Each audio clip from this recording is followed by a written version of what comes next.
22 G's was one of the first rappers to kick off the Brooklyn drill wave, but his come up has been full of ups and downs, between getting arrested for attempted murder and also beefing with some of the biggest rappers from his own city. Let's get into the career and come up of 22 G's.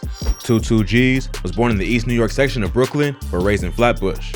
His mother was Guyanese and came to the US in the 80s to provide a better life for her children. His father died before he was born, and around the same time, his brother was sentenced to 16 years in prison.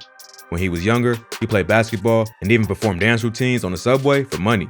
But growing up in a hood like Flatbush, with no male role models in the house, the rapper got sucked into the streets at an early age. He tried working a normal job and did carpentry for his friend's dad's business, but that only lasted a few weeks and he eventually started hustling. He joined the Gangsta Disciples as a teenager and caught an attempted murder charge at just 16. He was still a minor at the time, so there ain't too much info on this case. But court records say police accused 22 G's and 3 other people of plotting to kill other gang members. The case was eventually dropped and he wasn't charged with anything, but it was real close to ending his music career before it began. 22 G's started rapping in the mid-2010s. He was inspired by artists like Jadakiss, 50 Cent, Chief Keef, and Future to create classic New York hip-hop with a modern sound. He started building a buzz in 2016 with the tracks Blicky and Suburban. Suburban, which was produced by Axel Beats, became his breakout hit and racked up millions of views. After Hot by Bobby Shmurda, Suburban is considered by many to be the first Brooklyn drill track to blow up on a mainstream level.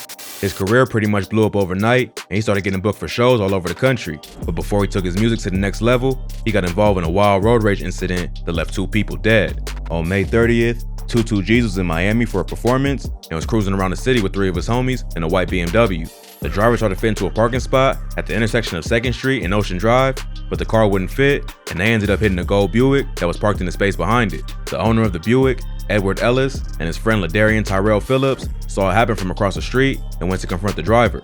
An argument turned into a screaming match with the driver of the BMW telling the 2 dudes to step the back. At some point, someone inside the car fired a gun, shooting both Ellis and Phillips. They was both rushed to the hospital where Phillips was pronounced dead. But the owner of the Buick, Edward Ellis, survived and told police what happened. After the shooting, the BMW smashed off and got into a high-speed chase with the cops. During the chase, 2 Miami Beach police officers shot at the car, killing the driver. This caused a crash that damaged 2 police cars. Ellis told police that the front passenger of the car was the one that shot them, which was 22 G's. So, the rapper got arrested after the high-speed chase and charged with second-degree attempted murder with a deadly weapon. 22 G's spent the next few months locked up fighting the case, but after like 5 months, all charges got dropped. Even though the dude who got shot and survived said 22 G's was the shooter, evidence and testimonies from other witnesses told a different story. Forensic experts tested the hands of everyone in the car for gunshot residue and found that the only person who tested positive was the driver who got killed. Plus, the shells found on the scene ain't line up with shots being fired from the passenger side, and the independent witness testified that he saw the driver, not 22 G's, fire the gun. So, the judge had no evidence to pursue a case against the rapper and determined that the driver who was killed was the shooter. After being released, 22 G's wasted no time and quickly dropped a single called First Day Out, along with a video where he raps in an orange jumpsuit. So, it seemed like he was ready to make up for lost time and take back his spot at the top of the Brooklyn drill scene. But not long after coming home, 22 G's realized that he now has some competition. In May 2017, Chef G dropped the track No Suburbans, produced by Axel Beats, which is supposedly a diss track against 22 G's. Chef G is from the A-Tray Gangsta Crips, or the Moving Gang. They beef with the GDs, and Chef and his homies are known to have problems with 22 G's Blicky Gang. Not long after Chef dropped No Suburbans, he was allegedly stabbed in the head and forced to cut his signature pigtail braids he was rocking in the video. He never admitted who caught him slipping, but rumors are it was 22 G's right-hand man, Nick Blicky. Chef and 22 G's are also known to go back and forth on social media and send shots at each other in music. But after nearly losing his freedom and beefing with other up-and-coming rappers in the borough, 22 G's stayed focused and continued grinding hard with his music career. In 2018, he signed a deal with Atlantic Records and started affiliating with Kodak Black's Sniper Gang. One of his first releases on the label was the track Spin the Block featuring Kodak. He also dropped a track called Sniper Gang Freestyle in 2019. So things were looking up for 22 G's, and he was on his way to making a major impact in the industry. But his wild lifestyle continued to catch up to him and created problems. In February 2018, the rapper and 11 other people got arrested on weapon and gun charges after police found them trespassing in the basement of an apartment in Crown Heights. The charges ain't stick, but 22 G's ended up recording a Facebook Live video from jail that went viral. The 4-minute video shows 22G's and his co-defendants inside a cell at the 71st Precinct Station in Crown Heights, flexing stacks of cash and baggies of weed while clowning the cops. The video was viewed over 17,000 times and reposted to several YouTube pages. It was a bad look for the police because they should have searched them before putting them in the cell. After the video was released and made its way around the internet, the police was forced to face questions about their intake protocols. Because if they could sneak cash and weed into the cell, they could have easily snuck in a small gun or knife too.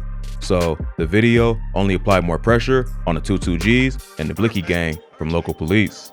But 22G's kept it pushing and dropped his debut mixtape, The Blicky Tape, in July 2019. Later that year, the rapper was set to perform at Rolling Loud in New York City, but got removed at the last minute after the NYPD issued a warning requesting the removal of 5 gang-affiliated rappers from the lineup, including 22G's, Casanova, Pop Smoke, Chef G, and Don Q. They said they had concerns that if these artists performed, it would increase the risk of violence.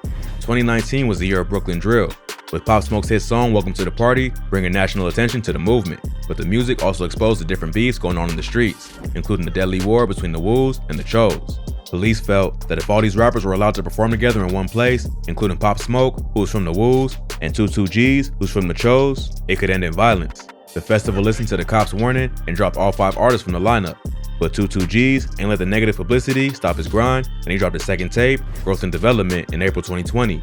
This featured the track Suburban Part 2, which became bigger than Part 1, and quickly re-established the rapper as one of the voices leading Brooklyn drill, especially after the death of Pop Smoke in February 2020.